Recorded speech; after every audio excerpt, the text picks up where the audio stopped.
पर अपनी ताकत का गलत इस्तेमाल नहीं करना चाहिए। तुम्हें उसे मारने का हक नहीं है। याद रखो बेटा, बड़ी ताकत के साथ बड़ी जिम्मेदारी भी आती है। आगे चलकर जिंदगी में जो भी हो, मैं अंकल बेन के वो शब्द कभी नहीं भूलूंगा। बड़ी ताकत के साथ बड़ी जिम्मेदारी आती है। ये ताकत मेरा तोहफा है और शाप भी। कौन हूं मैं हूं स्पाइडरमैन। तो दोस्तों, जैसा आपने देखा, बड़ी जिम्मेदारियों के साथ बड़ी शक्तियों के साथ बड़ी जिम्मेदारियां भी आती हैं। यही कॉन्सेप्ट आपको आपकी स्क्रीन पर दिख रहा है। बड़ी जिम्मेदारी, बड़ी शक्ति, है ना। तो अथॉरिटी को क्या बोलते हैं सर? Authority means power. बड़ी शक्तियों के साथ, बड़ी पावर के साथ क्या आती है सर? बड़ी जिम्मेदारी आती है। हमेशा अथॉरिटी के साथ क्या आती है सर? रिस्पॉन्सिबिलिटी आती है। इसी कॉन्सेप्ट को नाम देते हैं डेलीगेशन ऑफ अथॉरिटी, राइट। बड़ी पावर के साथ बड़ी रिस्पॉन्सिबिलिटी आती है, यानी कि जिसको आप पावर दोगे, है ना, रिस्पॉन्सिबिलिटी भी उसकी होगी। सर ये कॉन्सेप्ट, इस कॉन्सेप्ट ने जन्म क्यों लिया? क्योंकि जैसा फोटो में देख रहे हैं भैया, अगर एक देश का राजा है तो क्या राजा ही सारे काम करता रहेगा? मतलब सड़क के भी राजे बनाएगा? तो भैया लोगों ने ये बोला कि राजा जी आप बड़े बड़े काम कीजिए, मुद्दों के काम कीजिए, छोटे मोटे डेली काम आप अपने जूनियर्स को दें। किसको दे सर? जूनियर्स को, है ना, दें सर। छोटे मोटे डेली काम आप जूनियर को दे, इसे बोलते हैं डेलीगेशन ऑफ अथॉरिटी, राइट। यानी management no matter how capable can not manage to do every task. यानी एक मैनेजर सारे काम नहीं कर सकता। मुद्दे की लाइन अब जुगनू पेन से लिखी हो, देखो। Effective delegation of manager reduce the workload by assigning routine work to the junior. ये है आपके एमसीक्यू का क्वेश्चन कि अपने वर्कलोड को रिड्यूस करने के लिए रूटीन वर्क, सबसे खतरनाक वर्ड है ये, रूटीन वर्क आप जूनियर को देते हैं। जैसे अगर मैं तुम्हें पढ़ा रहा हूं तो जिस नोट से मैं तुम्हें पढ़ा रहा हूं तो ये नोट जो है क्या मैं खुद प्रिंट करूंगा, खुद बाइंड करूंगा? मैं अपने जूनियर्स को दे दूंगा, यानी कि शॉप वाले को दे दूंगा, भाई तू ही काम करेगा। इसे बोलते हैं ग्रांटिंग द अथॉरिटी, पावर देना, यानी कि छोटे मोटे काम की पावर देना अपने जूनियर्स को, राइट, विद अ लिमिट। यानी कि मैं उसे पावर दूंगा, भाई तू कितनी प्रिंट करेगा, इतनी कॉपी प्रिंट करनी है, इतने लिमिट प्रिंट करनी है, ऐसे प्रिंट करनी है। उसकी लिमिट सेट करने के बाद क्या मैं पावर वापस ले सकता हूं? सबसे खतरनाक वर्ड है यस। यस यस दोस्तों, यस, ये एग्जाम में आता भी है। जो मैंने पावर जूनियर को दी है वो कैन बी टेकन बैक, मैं उन्हें वापस ले सकता हूं और किसी और को ले सकता हूं। हाँ जी, मुझे प्रिंट पसंद नहीं आया, मैं उससे वापस लूंगा, दूसरे बंदे को काम दे दूंगा, राइट। सबसे खतरनाक बात क्या है? अगली एमसीक्यू ये है एग्जाम की, क्या किसी भी बंदे को अगर छोटा मोटा काम दे दिया, रूटीन काम दे दिया, तो क्या अपनी जिम्मेदारी से मुक्त हो गया? बताना। अगर मैंने बुक प्रिंट कराकर, ये वाली बुक प्रिंट कराकर तुमने मंगाई अमेज़न से, राइट, और तुम्हें अगर ये पहुंची है और उसमें कोई भी गड़बड़ है, प्रिंटिंग नहीं, मान लो जो पेज पढ़ा रहा हूं ये पेज गायब है, तो क्या अपनी जिम्मेदारी से मुक्त हो गया? मैं कहूंगा मुझसे क्यों बात कर रहे हो, मेरे प्रिंटर का नंबर ले लो, उनसे बात कर लो ना। मुन्ना ना। तो जज साहब ने क्या बोला? कानून बनाने वालों ने बोला भैया ये तो कानूनी तौर पर भी वैलिड है कि आप अपनी जिम्मेदारी से भाग नहीं सकते। तो मैनेजमेंट में क्या लिखा है? इर्रेस्पेक्टिव ऑफ द डेलीगेशन, आप कितनी ही पावर सामने वाले को दे दें, मैनेजर यानी कि मैं जिसने बुक प्रिंट कराई है, मैनेजर जो काम कर रहा है वो अकाउंटेबल है अपने सीनियर्स के लिए, राइट। तो किसी को काम देने का मतलब ये आप उससे आजाद हो गए, राइट। अब किसकी याद चाहते गाना गाते हुए? तेरी याद चाहते हैं। तो डेलीगेशन मतलब अथॉरिटी एंड रिस्पॉन्सिबिलिटी, है ना, ये बताना, साथ के साथ अकाउंटेबिलिटी यानी जवाबदेही जोड़ देना। कुछ ऐसी बात हमने लिखी है, किसके पहले हम कहां पढ़ चुके हैं बातें सर? हेनरी फेयोल के प्रिंसिपल्स में हमने ये बातें पढ़ी है, अथॉरिटी रिस्पॉन्सिबिलिटी बहुत अच्छे से। तो पहले आती है अथॉरिटी। अथॉरिटी का मतलब अपने जूनियर को पावर दे देना, जैसा आपने स्पाइडरमैन को देखा, यानी कि शक्ति देना। बड़ी शक्तियों के साथ, बड़ी पावर के साथ बड़ी जिम्मेदारी भी आती है। तो पावर के साथ क्या आएगी? बड़ी शक्तियों के साथ, बड़ी शक्तियों के साथ बड़ी रिस्पॉन्सिबिलिटी भी आपको दी जाएंगी, यानी एक ही थाली के चट्टे बट्टे, अथॉरिटी रिस्पॉन्सिबिलिटी। ये बहुत अच्छे से हमने कवर किया है प्रिंसिपल ऑफ फेयोल में, राइट। फिर आता है ये पावर दे देना कि मैं अपने जूनियर को कमांड कर सकूं, यानी जूनियर को एक तरीके से टैकल कर सकूं। मैं अपने जूनियर को दूंगा तो अपने जूनियर को, है ना, टैकल कर ले। तो right of the individual to command is subordinate and take action within the scope of his position. तो अथॉरिटी फ्लो, देखो अथॉरिटी कैसे फ्लो होती है? टॉप टू बॉटम, ठीक है, तुम पापा को पावर दे, पापा मैंने आपको पावर दे दी, जाओ निकाल लो पैसे एटीएम से, है कि नहीं बात, चप्पल उड़ती रहेगी, पापा तुम्हें पावर देंगे, ये ले पकड़ एटीएम, इतने पैसे निकालना।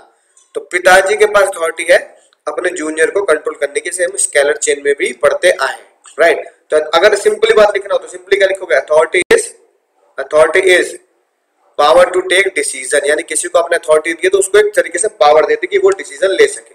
अब देखो ये क्या लिखा है, अगर सारे काम मैनेजर साहब करेंगे तो उनके जो मेन मीटिंग्स हैं यानी मेन पॉलिसी मेकिंग डिसीजन जो है वो सब कुछ वेट करेंगे, ठीक है ना, और फिर वो सब काम वेस्ट हो जाएगा, डिले हो जाएगा, ठीक है। इसलिए सारे काम आप खुद ना करें, छोटे मोटे काम फाइल वाइल चेक करने के अपने जूनियर को दे। रिस्पॉन्सिबिलिटी, जिसको आपने पावर दी है काम करने की, ये उसकी जिम्मेदारी बनती है, ऑब्लिगेशन बनती है कि वो उस पावर को ठीक से परफॉर्म करे, यानी उस काम को ठीक से परफॉर्म करे। When superior issue order to become the responsibility of the subordinate to do it, यानी कि सुपीरियर ने अगर आपको कोई भी पावर दी काम करने की तो उसको तरीके से निपटाया जाए। तो रिस्पॉन्सिबल आप किसके लिए, रिस्पॉन्सिबल किसके लिए सर, रिस्पॉन्सिबल होते हैं अपवर्ड, यानी कि आप अपने ऊपर वाले के लिए जिम्मेदार हैं, पिताजी के लिए जिम्मेदार। सर आपने पिताजी आपने मुझे जिम्मेदारी दी है, मैं जिम्मेदारी पूरी करके निभाऊंगा, जिम्मेदारी थी 100 लाना है, मैं 100 ला के दिखाऊंगा, राइट। समझ आई आ गया, यही स्पाइडरमैन भी कहता है, इसलिए मैंने आपको ये पिक भी लगा के दी है। अब आती बात अकाउंटेबिलिटी, यानी अकाउंटेबिलिटी को हिंदी में लिखो जवाबदेही, उसका जवाब कौन देगा, ठीक है ना। ऑब्वियसली बात है, जिसको आपने अथॉरिटी दी, जिसको आपने पावर दी, जिसको, है ना, जिसे पावर दी उसी की ही क्या है, उसी की जिम्मेदारी और साथ साथ उसी की ही अकाउंटेबिलिटी भी आप कहेंगे, ठीक है जी बात। सर बिल्कुल मजा ही आ गया, यही बात लिखी है, यही धोनी कहता है कि भैया मुझे आप ब्लेम करें क्योंकि मैं ही कैप्टन हूं, तो आई एम द अकाउंटेबल, मैं ही उसका जवाब भी दूंगा, मैं ही जब प्रेस मीटिंग होगी तो जो भी अगर कैप्टन है वो ये नहीं बोलेगा मुझसे क्या पूछ रहे हो, सारे के सारे ये आउट हुए, इनसे पूछो, सबसे पूछो इनसे, नहीं। तो धोनी ने क्या बोला, मैं जिम्मेदार हूं। अगर सुपीरियर सबऑर्डिनेट को कोई भी काम देता है, right, he is answerable to his superior for the success or failure। तो जो सबऑर्डिनेट है, जिसको पावर दी गई है, जिसकी जिम्मेदारी है, वो अपने सुपीरियर को जवाब देगा, अपने बॉस को जवाब देगा, जो बॉस होगा वो बॉस अपने बॉस को जवाब देगा, स्केलर चेन चलती रहेगी, यानी answerable to the final outcome. जो ब्लू पेन से लिखा है यही आपका एग्जाम का एमसीक्यू क्वेश्चन है, मजा आएगा सर। अब डेलीगेशन जरूरी क्यों है, लोग बात क्यों कह रहे हैं अपने रूटीन काम आप अपने जूनियर को दे दें, तो भैया रूटीन काम जूनियर को देना ना देना इसलिए जरूरी है क्योंकि अगर आप रूटीन काम जूनियर को देंगे तो आप इफेक्टिव मैनेजमेंट करेंगे। इफेक्टिव मैनेजमेंट बोले तो आपका बेकार का वर्कलोड रिड्यूस होगा, आप मुद्दों के ऊपर फोकस करेंगे। तो मैं पढ़ाने पे फोकस करूंगा, नोट्स बनाने पे फोकस करूंगा, प्रिंटिंग पे फोकस करने की मुझे जरूरत नहीं है। एम्प्लॉय का डेवलपमेंट, अगर आपने कुछ पावर एम्प्लॉय को दी कि भाई तू ये काम कर, तो उसका इनर मोटिवेशन भी होगा और वो अच्छे डिसीजन लेने में कैपेबल होगा, जो फ्यूचर में आपके काम आएगा, हायर पोजीशन आप उसे दे सकते। जैसे ये मुन्ना भाई का बेस्ट एग्जांपल है, मुन्ना भाई कह रहे हैं कि भैया ए सर्किट आपको उनको पढ़ाई पे ध्यान लगाने का है, तो सर्किट ने क्या बोला था, सर्किट ने बोला भाई भाई भाई आप पढ़ाई पे ध्यान लगाओ, भाई आप पढ़ाई पे ध्यान लगाओ, मैं सब संभाल लूंगा, सारे इफेक्टिव डिसीजन है ना मैं लूंगा, चिंता की कोई बात नहीं है। फिर क्या होगा, इससे एम्प्लॉय का मोटिवेशन होगा नहीं होगा, सर बिल्कुल एम्प्लॉय मोटिवेट होगा, क्योंकि जब उसे आप काम करने की अपॉर्चुनिटी देंगे तो उसे पता लगेगा कि भाई मैं ये काम ढंग से कर सकता है, जिम्मेदारी का एहसास होगा। जैसे मम्मी ने आपको बचपन में कोई काम दिया तो आप दिलो जान से करोगे, है ना, राइट। घर में किसी की शादी है, पिताजी ने 50,000 रुपए दे दिए, ये काम तेरा है, तो आप उसे बहुत ध्यान से करोगे, तो उसमें कोई गड़बड़ ना हो, बेटर कोऑर्डिनेशन, बिल्कुल सही बात है। अब आपको पता है कितनी अथॉरिटी कितनी रिस्पॉन्सिबिलिटी और मैं ही आउटकम हूँ, तो डिफाइन पहले से ही आपको सारी पावर बता दी जाती है कि आप इतने रुपए निकाल सकते हैं। मान लो अकाउंटेंट को बोलते हैं भाई तू 1 करोड़ रुपए तक ये काम मार्केटिंग के लिए निकाल सकता है या किसी को अलॉट कर सकता है, ठीक है ना। ड्यूटीज, ये भाई तेरी जिम्मेदारी, कल तुझसे पूछूंगा मैं और तुम ही इसके आंसरेबल हो, तो आपको बताओगे सर ये मेरा काम है, मैं इसकी पूरी जिम्मेदारी लेता हूँ, लेकिन जो काम मेरा नहीं है आप उसके लिए प्लीज मुझे ना कहें। इसलिए कोऑर्डिनेशन बेटर रहता है। यानी जब आप स्केलर चेन में काम करते हैं तो ए ने बी को काम दिया और ए ने सी को काम दिया, तो बी का काम ही, है ना, ए को बताया जाएगा और सी अपना काम ए को बताएगा, ये एक दूसरे को ऊपर जिम्मेदारी नहीं डाल सकते। ऑर्गेनाइजेशन ग्रोथ होगी नहीं होगी, एवेंजर्स दिखे रहे। जैसे जैसे आप बेकार के काम या रूटीन काम अपने जूनियर को देंगे, ठीक है, तो इससे जूनियर के अंदर ट्रेंड होने का, है ना, मोटिवेशन आएगा, वो बेकार के काम के साथ साथ नए वेंचर को भी लीड कर पाएगा। जैसे फॉर एग्जांपल आपने एक एक छोटी सी ब्रांच है ना अपने एक्स एम्प्लॉय को सौंप दी, मान लो एक्स मैन को सौंप दी, राइट, किसको दे दी सर, एक्स मैन को दे दी, उसने छोटी ब्रांच को बहुत अच्छे से संभाल लिया, ठीक है।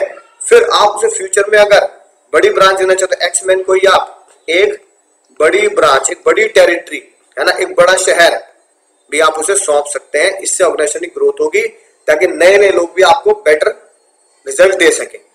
और भैया अथॉरिटी रिस्पॉन्सिबिलिटी से क्या बनती है, हिरार्की बनती है, वही बात, ए बी फिर सी इधर फिर डी इधर ई इधर, तो भैया ये सब क्या है, ये आपका स्केलर चेन बनता है। एवरी सबको पता होता है कौन किसको जवाब देगा, यानी सी डी को जवाब देगा, राइट, और डी ए को जवाब देगा, बी ए को जवाब देगा, सी बी को जवाब देगा, यानी स्केलर चेन। स्केलर चेन से proper authority responsibility proper hierarchy बनी जाती है। सुपीरियर सबऑर्डिनेट रिलेशन आसानी से आप हायरार्की में डिफाइन कर सकते हैं। तो मेरे दोस्तों बात समझ में आई होगी। ये था आपका क्या sir, importance of delegation. Sir importance of delegation का कोड क्या है सर, कैसे याद करेंगे, आपको सच बताता हूं। जो डेलीगेशन है, राइट, आपने फोटो देखी होगी, ये इसका फोटो लग रहा है सर, ये फोटो लग रहा है एमडीएच का। तो पता है एमडीएच इंडिया की सबसे पुरानी कंपनी है, one of the oldest company, ठीक है। सबसे पहले डेलीगेशन एमडीएच ने ही शुरू किया था। एमडीएच ने पता क्या बोला, बाबा जी ने, एमडीएच के बाबा जी ने बोला, भाई साहब अगर मैं मसाले ही कूटता रहूंगा तो मसालों की मार्केटिंग देश विदेश जाकर अपने मसालों को सप्लाई कैसे करूंगा, रिलेशन डेवलप कैसे करूंगा मैं लोगों के साथ। इसलिए भैया एमडीएच के बाबा ने यही बोला कि मैं डेलीगेशन का काम करूंगा, पैकिंग, मसाले कूटना, ये सारी बातें मैं किसको दूंगा, अपने जूनियर्स को देता हूं। तो डेलीगेशन का एग्जांपल क्या था, लिखो कोड, डेलीगेशन का एग्जांपल डेलीगेशन का एग्जांपल एमडीएच कंपनी, डेलीगेशन का एग्जांपल एमडीएच कंपनी, राइट, मजा ही आ गया सर। डेलीगेशन का कोड है, किसका कोड है, डेलीगेशन का कोड है। एग्जांपल के ई से बनेगा इफेक्टिव मैनेजमेंट, ठीक है जी। जी से क्या बनेगा, ग्रोथ। एम से क्या बनेगा, मोटिवेशन, एम्प्लॉय का मोटिवेशन, ठीक है जी। डी से क्या बनेगा, डेवलपमेंट ऑफ एम्प्लॉय। एच से क्या बनेगा सर, बेसिस ऑफ हायरार्की, यानी कि स्केलर चेन, राइट। और कंपनी के सीओ से क्या बनेगा, बेटर कोऑर्डिनेशन, बेटर कोऑर्डिनेशन। तो मेरे दोस्तों बात आपको समझ में आई होगी। अगर मैं मैथ से मोहब्बत करने वाले बच्चों की बात करूं, मैथ से मोहब्बत करने वाले बच्चे बोलेंगे sir delegation is equal to authority plus responsibility plus accountability, DL, यानी D is equal to A plus R plus A, right, ठीक है सर, मजा ही आ गया। अब बात करते हैं सर अगला टॉपिक क्या है हमारा। सर डेलीगेशन के बाद आता है सर डिसेंट्रलाइजेशन, यानी कि देखो हमारे देश में जैसे आप गवर्नमेंट सुनते हैं, एक सेंट्रल गवर्नमेंट और एक स्टेट गवर्नमेंट, ठीक है जी बात। तो भैया स्टेट गवर्नमेंट अपने राज्य के, अपनी स्टेट के काम खुद संभालती, सेंट्रल उसमें कोई दखलंदाजी नहीं करती। तो डिसेंट्रलाइजेशन का मतलब भी यही होता है, कुछ पावर्स अपने जूनियर को दे देना, छोटी मोटी पावर नहीं, रूटीन वर्क की नहीं, मेजर पावर्स, ठीक है ना। मेजर पावर किसको सौंप देना, जूनियर्स को दे देना, राइट, ठीक है। जैसे आपने पूरी एक यूनिटी किसको दे दी, अपने जूनियर्स को सौंप दी। बाहुबली देखिए, बाहुबली, तो भैया बाहुबली में, राइट, भल्लाल देव, तो भल्ला को तो बनाया जाता है राजा, किंग, राइट, और जो बाहुबली है, बाहु को बनाया जाता है उसका सेनापति, याद आ गया, राइट। तो ऐसे पकड़े खड़ा होता खंबे को, है ना, राइट, सेनापति। तो भैया सेनापति के अपने कुछ डिसीजन होंगे, हाँ वो राजा से इन्फ्लुएंस तो होगा, राजा से पूछेगा तो जरूर, लेकिन कुछ डिसीजन ऐसे होंगे जो सेनापति खुद भी ले सकता है, उससे राजा को पूछने की जरूरत नहीं है। तो किसी को इतनी मेजर पावर दे देना कि आप क्या करो, किसी को मेजर पावर दे देना कि आप क्या करो, अपनी बिजनेस को संभाल सको, तो वो होता है डिसेंट्रलाइजेशन। क्या होता है, डिसेंट्रलाइजेशन। और राजा तो राजा है, जो कंपनी से रिलेटेड यानी राज्य से रिलेटेड मेजर सबसे बड़े डिसीजन खुद लेता है। जैसे भैया मुकेश अंबानी ने फेसबुक से डील करी, तो मुकेश अंबानी मार्क जुकरबर्ग हो गए राजा, उनके पास मेन पावर है अपने डिसीजन खुद लेने की, तो वो होगा सेंट्रलाइजेशन। लेकिन हाँ कुछ इंपॉर्टेंट डिसीजंस हैं, लेकिन उनको अगर किसी जूनियर को दे दिया, वो खास बंदा है, तो वो होगा सेनापति। उम्मीद है बात समझ में आ चुकी होगी। अब डिसेंट्रलाइजेशन का मतलब होता है अथॉरिटी, आप पावर दे देते हैं सब लेवल्स पर, थोड़े नीचे लेवल पर, उसके नीचे लेवल पर, ताकि रूटीन काम के साथ साथ कोई बढ़िया काम भी देर से ना हो। देखो क्या लिखा है, distribution of power from top level to middle level and lower level. Power आप लोअर लेवल तक बांट सकते हैं। इससे एक बात सामने आती है, जब हम सेंट्रलाइजेशन और डिसेंट्रलाइजेशन की बात करते हैं तो सेंट्रलाइजेशन और डिसेंट्रलाइजेशन को आप बोलते हैं it is multiply by many, है ना। क्या बोलेंगे सर आप, it is multiply by many, यानी कि आप अपनी पावर मिडिल लेवल से लेकर लोअर लेवल तक हर जगह बांट रहे हैं, ठीक है ना। जब आप डेलीगेशन की बात करते हैं तो लिखना है एमसीक्यू के लिए बहुत important, it is multiply by 2, यानी कि डेलीगेशन ऑफ अथॉरिटी में दो ही लोग होते हैं, एक भैया आपका होगा बॉस और उसका होगा जस्ट नीचे जूनियर। डिसेंट्रलाइजेशन में बहुत सारे लोग इन्वॉल्व होते हैं, बॉस, उसका जूनियर, फिर उसका जूनियर, उसका जूनियर, इस तरीके से पावर्स आप मल्टीपल लेवल्स में डाउनवर्ड बांटते हो, ठीक है ना, राइट। तो देखो सेंट्रलाइजेशन डिसेंट्रलाइजेशन की यही बात है। डिसेंट्रलाइजेशन मतलब पावर नीचे तक बांटना, सेंट्रलाइजेशन पावर अपने पास रखना। यानी डिसेंट्रलाइज, अगर कोई भी कंपनी का डिसेंट्रलाइज है यानी पावर बिल्कुल नीचे तक बांट दी, तो major decision policy program relation to top level middle level value authority delegate to middle level and lower level, यानी वो नीचे तक आप मेजर डिसीजन पावर बांट देते हैं कि पॉलिसी आप भी नीचे बनाओ। हर ऑर्गेनाइजेशन को सेंट्रलाइज और डिसेंट्रलाइज होना चाहिए या सेंट्रलाइज होना चाहिए डिसेंट्रलाइज होना चाहिए? सर हर ऑर्गेनाइजेशन सेंट्रलाइज होनी चाहिए, गलत जवाब। डिसेंट्रलाइजेशन बहुत ही ज्यादा गलत जवाब।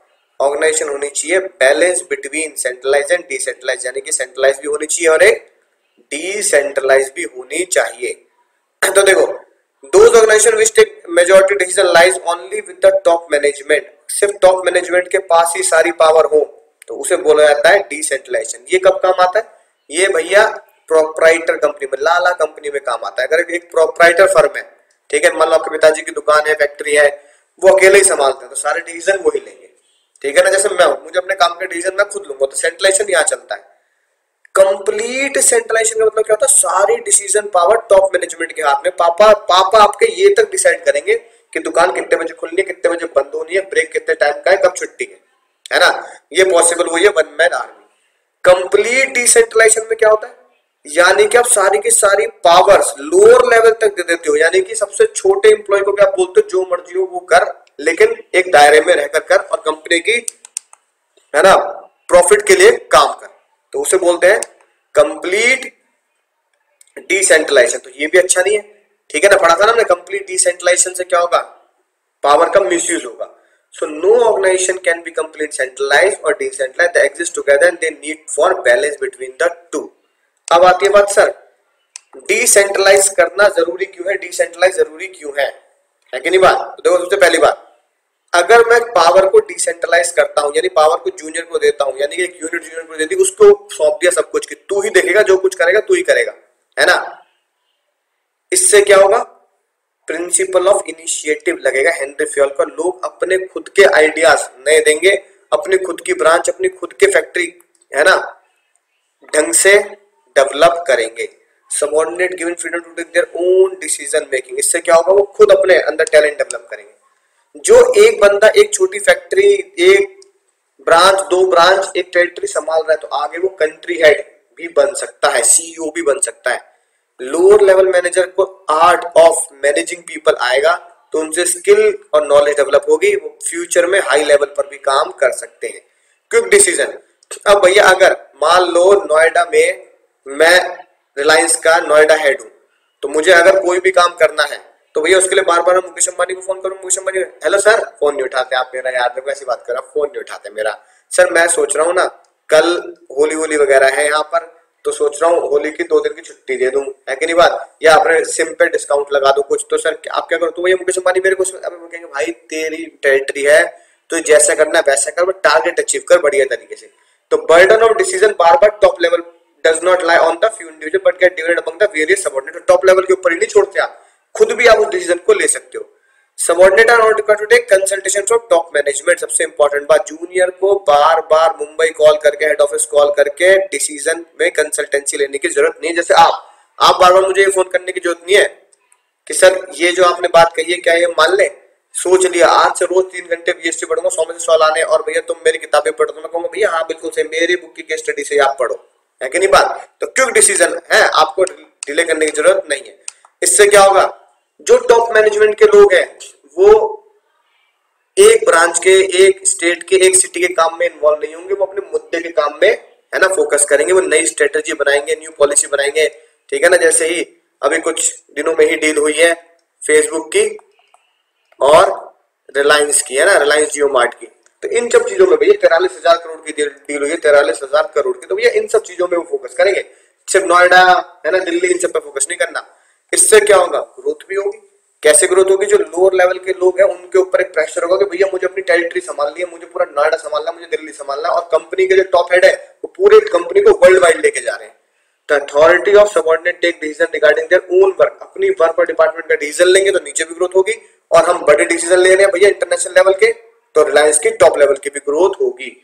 तो बेस्ट मैनर में आप प्रोडक्शन होगा और कंपनी टॉप लेवल पे पहुंचेगी। बेटर कंट्रोल, डिसेंट्रलाइजेशन से क्या होगा, आप टॉप लेवल का बंदा नीचे लेवल तक को चेक कर सकता है कि भाई अब ये बताओ साइलेंट हो गया, दिल्ली में कितना प्रॉफिट आया, एनसीआर में कितना प्रॉफिट आया, है ना, महाराष्ट्र में कितना प्रॉफिट आया।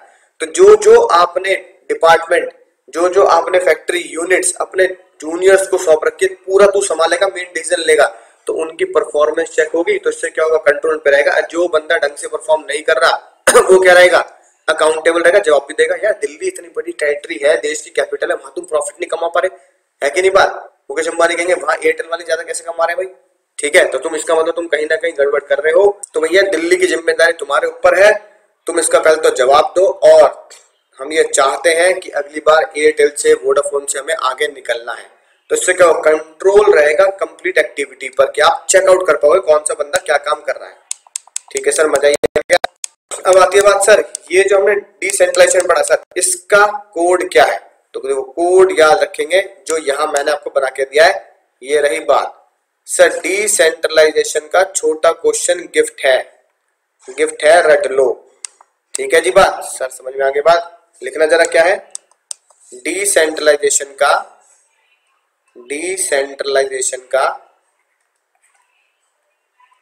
ठीक है, इसका तो कोड होगा, डिसेंट्रलाइजेशन का कोड हो गया है ना। छोटा क्वेश्चन गिफ्ट है,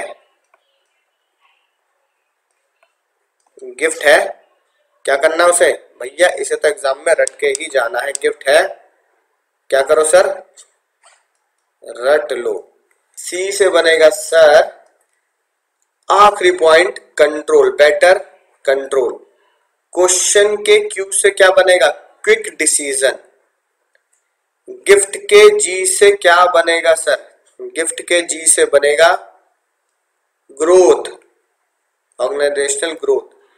आई से क्या बनेगा सर, पॉइंट नंबर 1 इनिशिएटिव, ठीक है सर, मजा ही आ गया। एफ और टी एक साथ है, एफ और टी से बनेगा फ्यूचर टैलेंट, ठीक है, point number 2 talent for the future. रट लो के आर से क्या बनेगा सर, रिलीफ टू टॉप मैनेजमेंट, ठीक है सर, मजा ही आ गया। यानी एमडीएच है ना, डेलीगेशन का एग्जांपल, एमडीएच कंपनी, डिसेंट्रलाइजेशन का छोटा क्वेश्चन गिफ्ट है भैया, बढ़िया तरीके से रट लो। अब आती है बात सर, अगर इन दोनों में डिफरेंस पता लग जाए तो मजा ही आ जाए। नेचर क्या है, नेचर, डेलीगेशन क्या है, कंपलसरी है, ठीक है, डिसेंट्रलाइजेशन क्या है, ऑप्शनल है। आपको अपने नीचे जूनियर्स को मेजर पावर देनी है तो दो, वरना मत दो, ठीक है। लेकिन अगर रूटीन काम है वो तो आप दे सकते हैं भैया, वो तो देना पड़ेगा, स्टेपलर प्रिंट आउट मैं थोड़ी निकालता रहूंगा। फ्रीडम ऑफ एक्शन, यहां पर क्या होता है, मोर कंट्रोल बाय सुपीरियर का ज्यादा कंट्रोल होता है ना, right, more control by boss, that is less freedom to take own decision, therefore less freedom to take own decision, अपने खुद के डिसीजन ज्यादा एम्प्लॉय खुद नहीं ले सकते। यहां पे क्या होता है, less control over subordinate, less control on junior, therefore greater freedom यानी कि more freedom to take decision. मजा ही आ गया सर। स्टेटस क्या है यहां पर? रूटीन है ना, यहां पर स्टेटस क्या आपको? Routine task and work he share करना है, राइट। यहाँ क्या स्टेटस है? यानी कि यहाँ पे आपको कंपनी की पॉलिसी के अकॉर्डिंगली मेजर पावर दे दी जाती है। इट इज अ रिजल्ट, है ना, it is result of policy decision of top management. ठीक है सर, आगे बता दिए सर, आगे बता दिए। स्कोप क्या है इसका? Scope it is limited to superior and subordinate, यानी नैरो स्कोप है। नैरो स्कोप बोले तो इट इज मल्टीप्लाई बाय 2, और यहां पे क्या है सर? यहां पे वाइड स्कोप है। वाइड स्कोप बोले तो it is multiply by many, नीचे तक आप पावर सौंप देते हैं, कोई टेंशन वाली बात नहीं है। इसका पर्पस क्या है? रिड्यूस द टॉप मैनेजमेंट, है ना, बर्डन को रिड्यूस करना। It reduce the burden, daily routine काम का burden. It reduce the burden of top management, ताकि वो मेजर काम में फोकस कर सके। ठीक है ना। इसका क्या पर्पस है?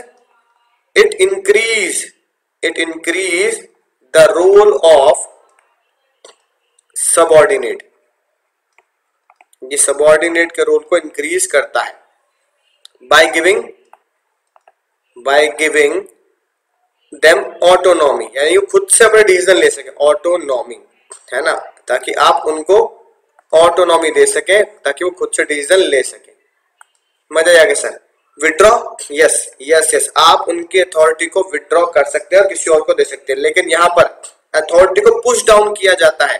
It can not be taken back, आप आसानी से वापस नहीं लेते, आप दोबारा मौका देते हैं कि भाई अपनी ब्रांच को और अपने टेरिटरी को और आगे बढ़ाएं। तो मेरे दोस्तों बात समझ में आ चुकी होगी। इससे जो आप कंपेयर करेंगे तो आप समझ चुके होंगे डेलीगेशन मल्टीप्लाई बाय 2 है, डिसेंट्रलाइजेशन मल्टीप्लाई बाय मैनी है। यानी कि यहाँ पे से 2 ही लोग होते हैं डेलीगेशन, मैं और मेरा जस्ट जूनियर, मेरी नजरों के सामने है कि नहीं बात? नजर के सामने, जिगर के पास नहीं लेके जाता, मैं उससे नजर के सामने रखता हूँ। डिसेंट्रलाइजेशन में मैं पावर, है ना, नीचे तक बांटता हूँ, शायद मैं उनसे कभी मिलूं भी ना। ठीक है, तो मुझे, है ना, दिल्ली एनसीआर का हेड बना दिया या नोएडा वगैरह का हेड बना दिया, तो मुझसे मैं मुकेश अंबानी से कभी मिलूं नहीं, बस मुझे रिलायंस वालों ने पावर दे रखी है, राइट। तो ये है आपका बहुत इंपॉर्टेंट टॉपिक एग्जाम के लिए, डेलीगेशन और डिसेंट्रलाइजेशन। तो दोस्तों अब चलते हैं इंपॉर्टेंस की तरफ। क्या कहती है इंपॉर्टेंस ऑफ ऑर्गेनाइजिंग, यानी कि क्या फायदा होगा अगर हम क्या करेंगे सर? ऑर्गेनाइजेशन स्ट्रक्चर बनाएंगे, है ना। अगर हमने ऑर्गेनाइजेशन स्ट्रक्चर बना दिया तो हमें उसका क्या फायदा होगा? पहला, स्पेशलाइजेशन, यानी कि फंक्शनल स्ट्रक्चर, डिविजन स्ट्रक्चर अगर आप देखेंगे तो उसमें क्या हो जाएंगे? आप स्पेशलिस्ट हो जाएंगे, है कि नहीं बात? राइट। दूसरी बात, सर नीचे तो कोड लिखा है, हाँ पहले कोड ही देख लेते हैं। सारी इंपॉर्टेंस डबल गप है, इस कोड अब एक करके देखेंगे। इसके बाद अगर मैं एफएसडीएस करता हूं, फंक्शनल स्ट्रक्चर डिविजन स्ट्रक्चर से क्या होगा? वर्किंग रिलेशनशिप डेवलप रहेंगे, यानी कि आप क्लियर लाइन ऑफ कम्युनिकेशन होगा, यानी कि ऑर्गेनाइजेशन स्ट्रक्चर बनाने से आपके रिलेशनशिप बिल्कुल क्लियर है, अथॉरिटी रिस्पांसिबिलिटी क्लियर है। इफेक्टिव एडमिनिस्ट्रेशन, यानी कि अगर क्लियर वर्किंग रिलेशन है तो उससे क्या होगा? प्रॉपर एग्जीक्यूशन ऑफ वर्क होगा, मैनेजमेंट इजी होगा, इफेक्टिव एडमिनिस्ट्रेशन होगा।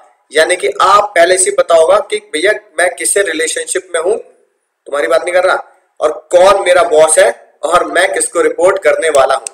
ऑप्टिमम यूटिलाइजेशन ऑफ रिसोर्सेज, यानी कि आप रिसोर्सेज का ऑप्टिमम यूटिलाइजेशन होगा, यानी अथॉरिटी रिस्पांसिबिलिटी, डेलीगेशन, डिसेंट्रलाइजेशन से क्या होगा? आप डुप्लीकेशन नहीं करेंगे और बिल्कुल बढ़िया काम करेंगे। एडॉप्शन चेंज, है कि नहीं बात? ऑर्गेनाइजेशन स्ट्रक्चर सुटेबल मॉडिफिकली क्या हो सकता है? चेंज हो सकता है। जैसे मैंने आपको रिलायंस का एग्जांपल दिया, रिलायंस होटल्स आसानी से खुल सकता है, right. Development of personal, delegation से, डिसेंट्रलाइजेशन से डेवलपमेंट ऑफ पर्सनल होता है, ये अभी हमने पढ़ा सर। और एक्सपेंशन एंड ग्रोथ, राइट, यानी कि अगर ऑर्गेनाइजेशन स्ट्रक्चर अलाउ करता है तो आप बिजनेस एंटरप्राइज को एक और पोजीशन, एक और डिपार्टमेंट या एक और डिवीजन ऐड कर सकते हैं, ठीक है ना, राइट। अगर आपने कोई रिसर्च करनी है तो एक नया डिपार्टमेंट आप ऐड कर सकते हैं सर। इन सभी का कोड क्या है सर? सारे इंपॉर्टेंस गप है। हाँ सर, पहले भी एक बार हमने ये पढ़ा था, तो देखो ये भी याद रखना, सारे इंपॉर्टेंस गप है।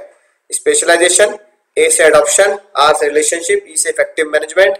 इंपॉर्टेंस का कोड है जी से ग्रोथ यूटिलाइजेशन और पी से पर्सनैलिटी यानी पर्सनल डेवलपमेंट भी होगा। तो मेरे दोस्तों ये चैप्टर आपको बहुत आसानी से समझ में आ चुका होगा। आप समझ चुके होंगे कि मेन चीज क्या है, फंक्शनल स्ट्रक्चर, डिविजनल स्ट्रक्चर और सबसे इंपॉर्टेंट एग्जाम के लिए अथॉरिटी रिस्पॉन्सिबिलिटी यानी डेलीगेशन एंड डिसेंट्रलाइजेशन। तो चलिए दोस्तों देखते हैं कुछ क्वेश्चंस बहुत ही शानदार जो आपके एग्जाम के लिए बहुत इंपॉर्टेंट है। क्वेश्चन नंबर 2 ध्यान से देखेंगे, ये आपके एग्जाम में पहले भी आ चुका है, इस तरह क्वेश्चन बनेंगे, राइट। यानी ऊपर की थोड़ी कहानी है, फिर वो कह रहा है बिजनेस ग्रो हो रहा है डे बाय डे, ठीक है ना। While working on the project he found the volume, भैया बहुत ज्यादा काम हो रहा है, सारा काम एक बंदा नहीं कर सकता, तो उसने क्या किया, अपनी टीम बनाने को है ना सोचा। फिर कौन में वो गए भाई साहब अमन चड्डा जी, उन्होंने 2 एम्प्लॉय को अपॉइंट किया, ईशान और वृंदा, ठीक है ना। उन्होंने देखा नए एम्प्लॉय बहुत ही बढ़िया है और भरोसेमंद भी है, ठीक है। इससे क्या हुआ, the project was complete on time, not only the Aman Chadha, देखो क्या लिखा है, अमन जो है जो बॉस है वो able to focus on objective, मुद्दे की बात पे तो वो फोकस करता है, ठीक है ना, with the help of Ishan और वृंदा, और इसकी वजह से उनका प्रोजेक्ट टाइम पे कंप्लीट हुआ, ठीक है ना। On the other hand Ishan और वृंदा भी उन्हें अपॉर्चुनिटी मिली अपने आप को डेवलप करने की, यानी कि देखो देखा जाए तो सिर्फ अमन चड्डा एक बॉस है, उसके नीचे 2 एम्प्लॉय है ईशान और वृंदा, यानी कि it is only multiply by 2। इससे क्या पता लगता है सर, कॉन्सेप्ट है हमारा डेलीगेशन ऑफ अथॉरिटी, राइट। इससे क्या होगा सर, डेलीगेशन अथॉरिटी से अमन चड्डा जो है वो मेन ऑब्जेक्टिव फोकस करते हैं और डेलीगेशन सबऑर्डिनेट को दिया था विद द प्रिस्क्राइब लिमिट कि उनको लिमिट में काम करेंगे। सर बिल्कुल कॉन्सेप्ट की बढ़िया बात है। अब सर इसके इंपॉर्टेंस आपको बताइए, केस स्टडी के हिसाब से आप इसकी इंपॉर्टेंस अगर आप लिखेंगे तो यही बातें सामने आती है। इफेक्टिव मैनेजमेंट हो गया, एम्प्लॉय वृंदा और ईशान को भी डेवलपमेंट करने का मौका मिला, उनको मोटिवेट हुए और उनकी ग्रोथ भी हुई, कंपनी की ग्रोथ भी हुई, मजा ही आ गया सर। एक क्वेश्चन आता है सर, एक क्वेश्चन आता है स्पैन ऑफ मैनेजमेंट क्या होता है। स्पैन ऑफ मैनेजमेंट का मतलब होता है एक मैनेजर, हिंदी में समझा रहा हूं, इंग्लिश में आप लिखिए आना, एक मैनेजर अपने अंडर कितने एम्प्लॉय या कितने जूनियर हैंडल कर सकता है, इसे बोलते हैं span of management.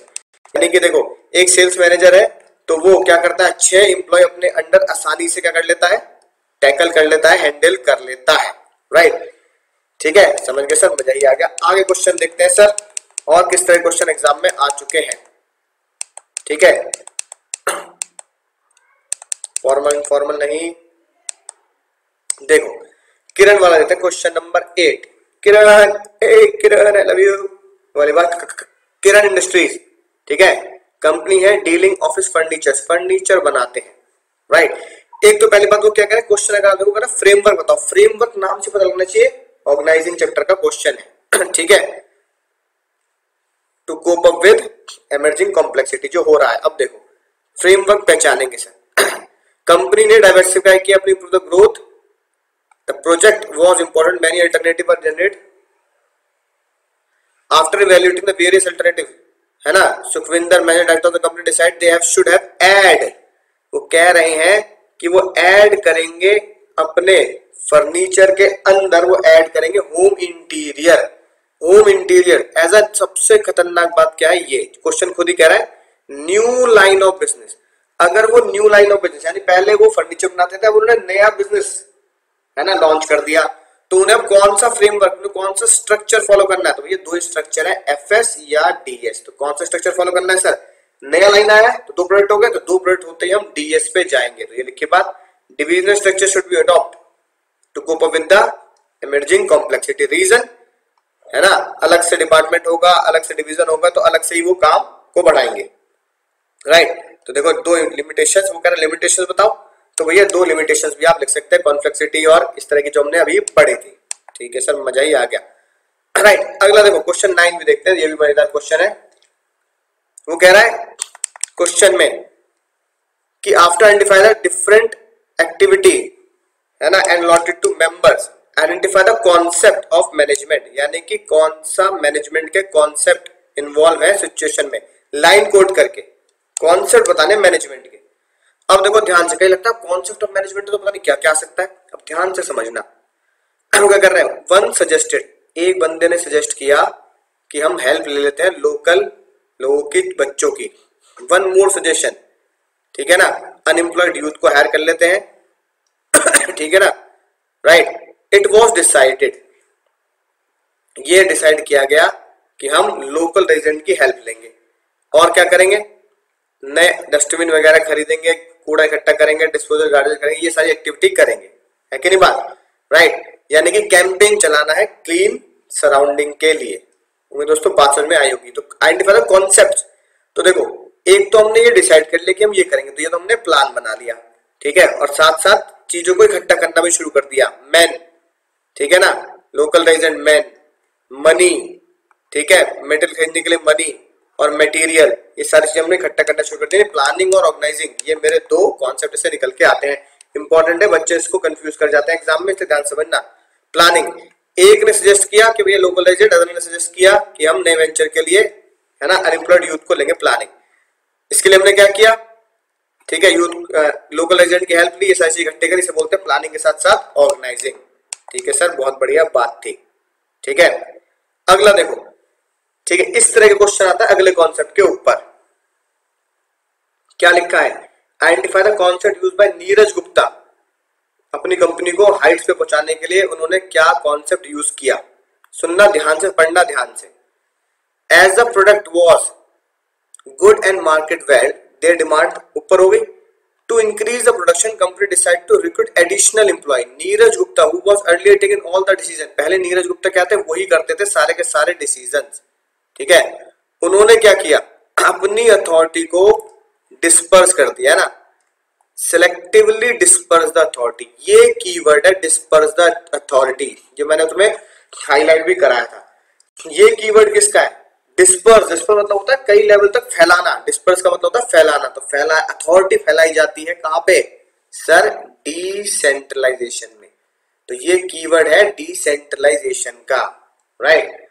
Responsible effective implementation decision, they paid off the company only to increase the production but also expand the product range. तो ये क्या हुआ, डिसेंट्रलाइजेशन का कॉन्सेप्ट हुआ। तो ऐसे पहचानना मुझे कीवर्ड से, डेलीगेशन मत लिख देना, डिस्पर्सल ऑफ अथॉरिटी है, ये देखो लिखा है ना डिसेंट्रलाइजेशन। फिर तीन आप, है ना, इंपॉर्टेंस में से ही चुन के लिख सकते हैं। फायदे सर उसके, इससे क्या होगा, डिसेंट्रलाइजेशन से हेल्प, टॉप लेवल अपने काम में बिल्कुल डायनामिक होगा, हेल्प होगा, टॉप मैनेजमेंट को रिलीफ मिलेगी, क्विक डिसीजन मेकिंग होगा, ठीक है ना, समझ में आई बात। देखो एक और बात, देखो क्या लिखी है बात, to cope up with the situation CEO start delegating some authority to the general manager who also felt himself overburden and approve the CEO to disperse. देखो लिखा है ना, डिस्पर्स द अथॉरिटी, ये डिस्पर्स अथॉरिटी फैला रहे हैं, तो answer क्या वो फिर से डिसेंट्रलाइजेशन, ठीक है ना। अगर अगला इंपॉर्टेंट क्वेश्चन कई बार एग्जाम में आता है, अगर आपको हाई डिग्री ऑफ स्पेशलाइजेशन चाहिए तो कौन सा स्ट्रक्चर फॉलो करना है, हाई डिग्री ऑफ स्पेशलाइजेशन मतलब फंक्शनल स्ट्रक्चर फॉलो किया जाता है, क्योंकि एक बंदा एक काम में क्या हो जाता है, एक्सपर्ट हो जाता है, राइट। इस तरह के क्वेश्चन सर मजेदार आपको एग्जाम में देखने के लिए मिलेंगे। सर और कोई क्वेश्चन बता दीजिए जो हम आसानी से कर पाए और हम पहचान पाए। देखो इस तरह क्वेश्चन आ जाता है, राइट। इसमें आपको पता लगेगा, दोनों का डिफरेंस आपको बताना है। How is company future organization different, it one state any 3 point, है ना। Company future organizational structure present से कैसे अलग है। अभी क्या हो रहा है, देखो अभी वो क्या कर रहे हैं, फुटवेयर बना रहे हैं, ठीक है ना, राइट। फुटवेयर का उनका प्रोडक्शन, जूते का फुटवेयर का प्रोडक्शन है, परचेजिंग अकाउंट है, पर्सनल है सर, ये तो अभी प्रेजेंटली चल रहा है। तो सिंगल लाइन प्रोडक्ट है, ठीक है ना, तो कौन सा फॉलो कर रहे होंगे, functional structure. Over their company has expanded, company expand हो चुकी है, कंपनी नाउ इंटेंड टू, अब वो क्या बना रही है, intend to diversify into leather bag, है ना, राइट। पहले वो फुटवेयर बना रहे थे, अब वो क्या कर रहे हैं, लेदर बैग बना रहे हैं। They plan to create separate, सबसे खतरनाक बात ये है, सेपरेट प्रोडक्ट डिवीजन। उन्होंने लेदर बैग का डिवीजन, सेपरेट डिवीजन ही बना दिया। तो अब वो कहां जा रहे हैं, डिवीजन स्ट्रक्चर पे जा रहे हैं। तो भैया पहले क्या था, एट प्रेजेंट कंपनी क्या फॉलो कर रही है, फुटवेयर की वजह से एफएस, सेपरेट प्रोडक्ट बना रहे हैं, तो डिवीजन अलग कर दिया, डीएस, ठीक है। तो यही आपको बिल्कुल एग्जैक्टली ऐसे आंसर देना है, और इनका बिल्कुल डिफरेंस आप चाहें तो यहां से याद कर सकते हैं। ये फंक्शंस के ऊपर बेस्ड होता है, ठीक है, प्रोडक्ट लाइन के ऊपर बेस्ड होता है। रिस्पॉन्सिबिलिटी फिक्स होती है डिपार्टमेंट के अंदर, रिस्पॉन्सिबिलिटी इजी टू फिक्स होती है परफॉर्मेंस के लिए ना। फंक्शनल स्पेशलाइजेशन होता है, ये प्रोडक्ट स्पेशलाइजेशन होता है, ठीक है सर, मजा ही आ गया, राइट। अब इस क्वेश्चन को अगर आप देखें, इस क्वेश्चन को आप यहीं से लर्न करेंगे, ठीक है ना। फीडबैक अतुल से लिया है ना, मानिक और अतुल से क्या फीडबैक लिया, ये सारी चीजें ना। तो Manik support to give regular feedback, Atul को देगा क्योंकि अतुल उससे जस्ट ऊपर है, ठीक है ना, राइट। अगर आप उसकी स्टडी पढ़ेंगे तो authority granted to subordinate can be taken back and redelegate to another. Question पूछा गया है क्या अथॉरिटी को लिया जा सकता है वापस, तो हमने पढ़ा था डेलीगेशन में आप अथॉरिटी वापस ले सकते हैं, राइट। अगर कोई बंदा किसी और को काम दे देता है, ठीक है ना, तो क्या वो जिम्मेदार होगा या नहीं होगा, बिल्कुल होगा। Manik can be held responsible for not meeting the late expenditure of Atul as it is obligation of subordinate to perform assigned duty in the best of his ability, यानी कि जिसको काम दिया है उसी की जिम्मेदारी है, उसकी अकाउंटेबिलिटी है। और फिर क्वेश्चन में वो कह रहा है इनमें डिफरेंस बताओ, ओरिजिन और फ्लो, यानी कि बेसिस पहले ही बताया क्वेश्चन ने, तो पहले ओरिजिन बनाऊंगा, सेम आपका इस एग्जाम में लिख के आना है। और फ्लो के हिसाब से, फ्लो बिल्कुल आसान है। अथॉरिटी कैसे होती है सर, अथॉरिटी डाउनवर्ड, पापा आपको पावर देते हैं। रिस्पॉन्सिबिलिटी कैसे होती है सर, अपवर्ड होती है, आप पापा के प्रति जिम्मेदार, जब आप ऊपर देंगे तो जवाबदेही भी ऊपर होगी, आप पिताजी को जवाब देंगे। Origin arise from the formal, यानी अथॉरिटी फॉर्मल पोजीशन से होती है। रिस्पॉन्सिबिलिटी डेलीगेट करके आती है। और अकाउंटेबिलिटी, रिस्पॉन्सिबिलिटी है तो अकाउंटेबिलिटी उसके साथ ही आती है, ठीक है सर। इस तरह के क्वेश्चन आपको देखने के लिए मिलेंगे, राइट। चलिए एक क्वेश्चन और देख लेते हैं, देखो क्या लिखा है। क्वेश्चन में कह रहा है will Siraj still accountable for performance, क्या सिराज अकाउंटेबल है, ठीक है। ऑब्वियसली बात है, आप कहोगे बिल्कुल है, क्यों नहीं है। देखो सिराज एक सेल्स मैनेजर है, नई इंसाइक्लोपीडिया को प्रमोट करने के लिए Siraj is given a target, Siraj को टारगेट दिया गया 500 यूनिट बेचने एक महीने में। उसने क्या किया, टीम अपॉइंट करी, यानी सबसे ऊपर तो सिराज है। सिराज ने X Y Z A B यानी 5 लोगों की टीम अपॉइंट करी। हर एक सेल्समैन को 1000 यूनिट दी कि भाई तुझे 1000 बेचनी है, तुझे भी 1000, तुझे भी 1000, तुझे भी 1000, इस तरीके से 5000 यूनिट बिकेंगी। लेकिन पता लगा कि मंथ के एंड में 5000 यूनिट बेचने के बजाय सिराज के एम्प्लॉय ने, ठीक है ना, 4800 यूनिट ही बेच पाया, ठीक है, क्योंकि वो एक एम्प्लॉय बीमार हो गया। In the contest of above will Siraj still accountable, है ना, right, of the assigned task to Bobby, यानी कि जो बॉबी को काम दिया था, राइट, ये था बॉबी, इसको काम दिया था 1000 यूनिट का और ये 800 ही बेच पाया। तो इसके काम के लिए सिराज के ऊपर, है ना, उसका सीईओ है, तो क्या वो सिराज सीईओ के लिए लायबल हो गया। सिराज ये बोल देगा सर मैंने तो बॉबी को काम दिया था, बॉबी से बात कर लो, तो भैया सीईओ बॉबी के पास नहीं जाएगा। सीईओ तो बोलेगा भाई मैं तो तुझे काम दिया, तू ऊपर नीचे किससे भी काम कर, मुझे इससे क्या मतलब। तो आप क्या लिखोगे, जी हाँ Siraj is still accountable, Siraj will be still accountable for performance of task performed by the boy because only responsibility of the work assigned can be delegated. The ultimate responsibility is absolute and cannot be delegated. जिम्मेदारी आपने दी है लेकिन ultimate responsibility Siraj की है, जो आप responsibility Bobby के ऊपर नहीं डाल सकते अगर सीईओ पूछेगा तो। Thus, irrespective of extent of delegation, manager shall be still accountable.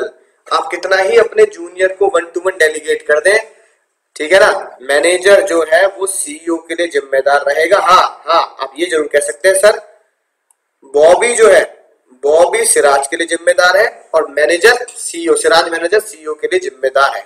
तो मेरे दोस्तों बात समझ में आएगी। इस तरह के क्वेश्चंस आपके एग्जाम में देखने के लिए मिलेंगे।